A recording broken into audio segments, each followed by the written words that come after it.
Hola, empecemos de una vez con este análisis. Hoy vamos a sumergirnos en algo verdaderamente fascinante. Casi todo el mundo tiene en su mente la imagen del Mahatma Gandhi, ¿verdad? Esta figura pacífica, sabia, casi intocable. Bueno, olvídense de eso por un momento. Hoy vamos a enfocarnos en sus primeros años, una etapa sorprendentemente humana, llena de defectos, miedos y, sí, bastante rebeldía.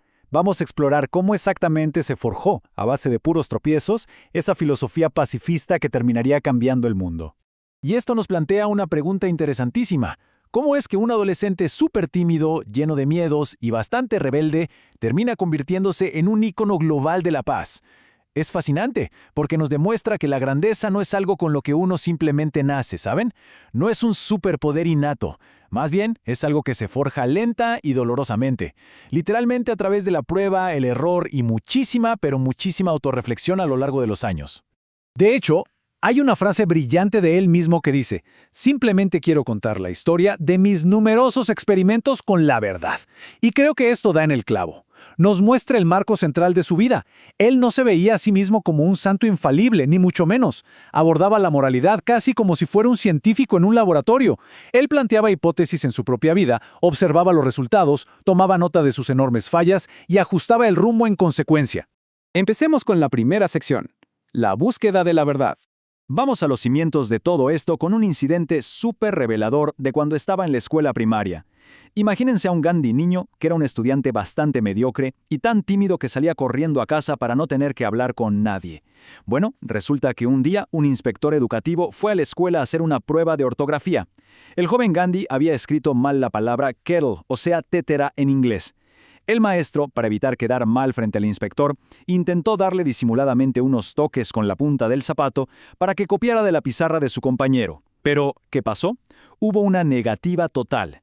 Fue el único niño de toda la clase que falló la prueba, pero ahí nos damos cuenta de que su brújula moral, esa inclinación natural hacia la honestidad, ya estaba intacta.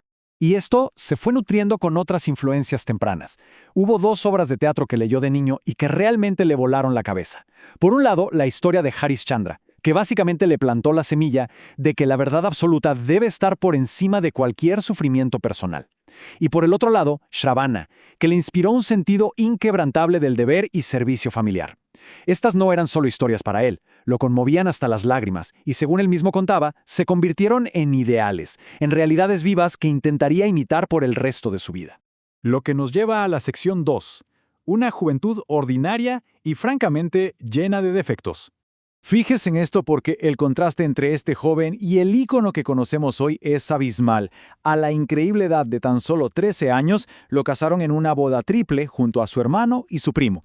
Todo esto fue organizado por pura conveniencia económica de la familia. Y él mismo admitió después que esa época estuvo dominada por, digamos, un intenso deseo carnal.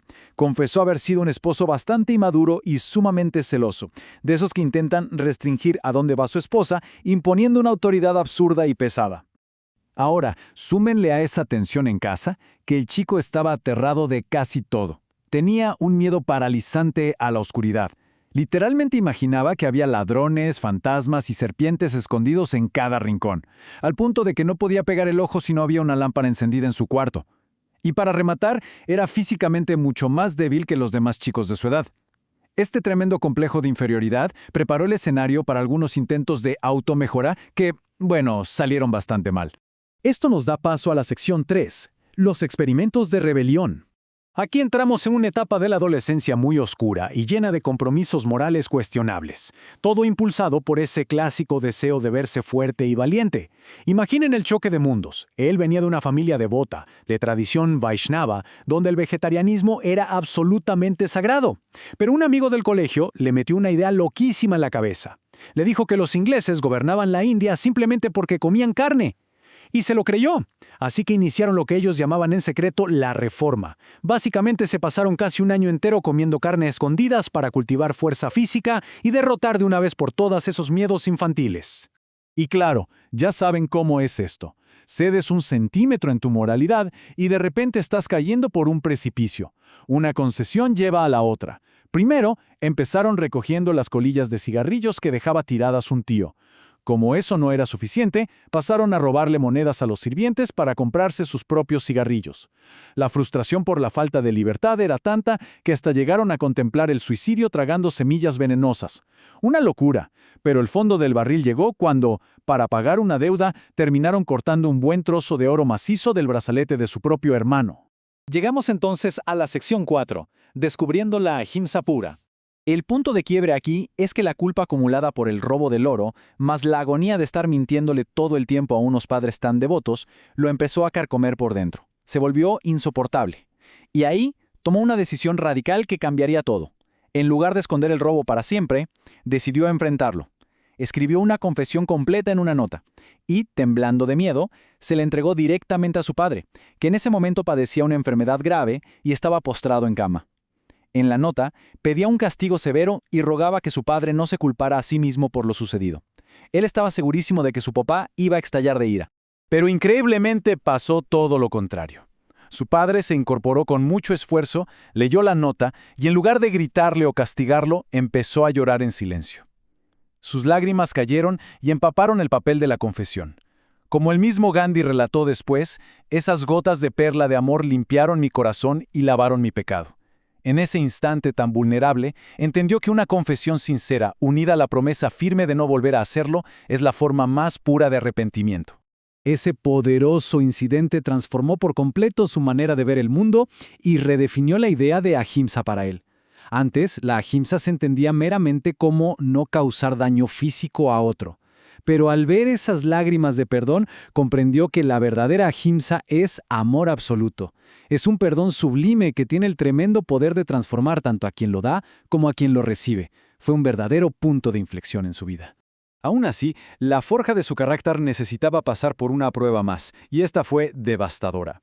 Un tiempo después, el padre de Gandhi estaba viviendo sus últimos momentos de agonía.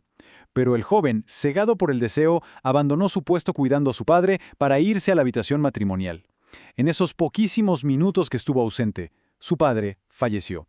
Esta es la llamada doble vergüenza que lo acompañaría por el resto de sus días. Una mancha dolorosísima que nunca olvidó, pero que a la vez impulsó toda su búsqueda futura para tener un dominio absoluto sobre sus propios deseos. Y pasamos a la última parte, la sección 5, Viaje a Occidente. Todos estos tremendos fracasos y lecciones prepararon el terreno para dar un salto hacia lo desconocido. Se presentó la gran oportunidad de viajar a Inglaterra para estudiar Derecho. Pero claro, la familia estaba aterrorizada por las historias de jóvenes que se iban a Europa y perdían por completo la brújula moral. Para convencer a su angustiada madre de que lo dejara ir, un monje jainista muy cercano a la familia le hizo tomar 3 juramentos súper estrictos. Gandhi juró solemnemente no tocar el vino, no buscar otras mujeres y abstenerse totalmente de la carne. Solo bajo estas duras condiciones obtuvo la bendición familiar. Pero atención porque las cosas se pusieron todavía más tensas. El líder de su casta se enteró de los planes y decretó que cruzar el océano iba en contra de la religión. Hubo amenazas serias para que no se fuera. Sin embargo, con apenas 18 años, la determinación de Gandhi fue inquebrantable. Imagínense la escena. Aceptó ser excomulgado. Aceptó que su propia comunidad lo tratara como un paria, antes que cancelar o abandonar su viaje hacia Londres. Una vez que llegó a Inglaterra, el choque cultural fue simplemente brutal. Hubo un duro enfrentamiento con la soledad. Le costaba muchísimo entender la extraña etiqueta británica e incluso pasó una vergüenza tremenda al desembarcar vistiendo ropa de franela blanca en pleno frío de septiembre, cuando absolutamente nadie vestía así. Pero lo más difícil de todo fue la comida. Casi se muere de hambre en los hoteles porque no había opciones, sobreviviendo únicamente a base de los dulces que había traído desde casa. Todo con tal de mantener ferozmente ese sagrado voto vegetariano frente a cualquier adversidad. Todo este recorrido nos deja con una reflexión que, la verdad, me parece fascinante y muy provocativa. Esos tropiezos, las metidas de pata y las constantes correcciones de rumbo son, al final del día, la verdadera materia prima de la grandeza. Y esto nos deja pensando. Si una persona ordinaria pudo transformar sus debilidades y miedos más oscuros en una filosofía moral inquebrantable que movió a todo el planeta, ¿qué dirección y qué verdad última se están moldeando con los pequeños compromisos que hacemos nosotros mismos en nuestro día a día? Ojalá este análisis les haya resultado tan inspirador como a mí. Hasta la próxima.